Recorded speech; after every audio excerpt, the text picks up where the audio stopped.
Wow, it's too much amazing. Wow, what a view. Hey Mamun, where are you now? এই মুহূর্তে আমরা আছি বঙ্গোপসাগরের মাঝখানে। আমরা এনএডি থেকে রওনা করে যাচ্ছি সেন্ট মার্টিনের দিকে। আমরা আছি একেবারে মাঝামাঝি অবস্থানে, বঙ্গোপসাগরের মাঝে বলা চলে। এখন এই জায়গাতে মানে ভূখণ্ড দেখা যাচ্ছে না, একেবারেই আমরা শুধুমাত্র মানে ফাঁকা জায়গা, মানে শুধুমাত্র সাগর আর সাগর দেখতে পাচ্ছি। Yes. এখানে বিশাল জলরাশি, নীল পানি। আমরা আছি জাহাজের একদম ছাদের উপরে। অসাধারণ ভিউ। এদিকে তানভীর একদম উপরে বসে আছে, তার জীবনের কোনো মায়া নেই। এদিকে আমার বন্ধু একটু বাসায় মনে হয় একটু যোগাযোগ করতেছে, দরকারি প্রয়োজনে একটু যোগাযোগ করে নিচ্ছে।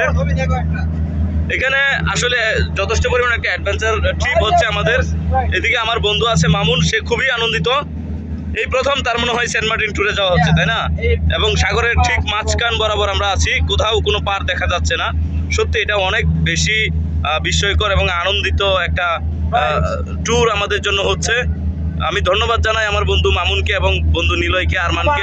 বারবার আমাকে তো ধন্যবাদ জানাও বারবার। ইয়েস মামুনকে শুধু ধন্যবাদ। আমাদের ম্যানেজার, আমাদের ট্যুরের ম্যানেজার হচ্ছে আমার বন্ধু মামুন। না, পায়ের জুতা নেওয়া যাবে না, কারণ পায়ের জুতা নাও থাকতে পারে, স্বাভাবিক। বেশি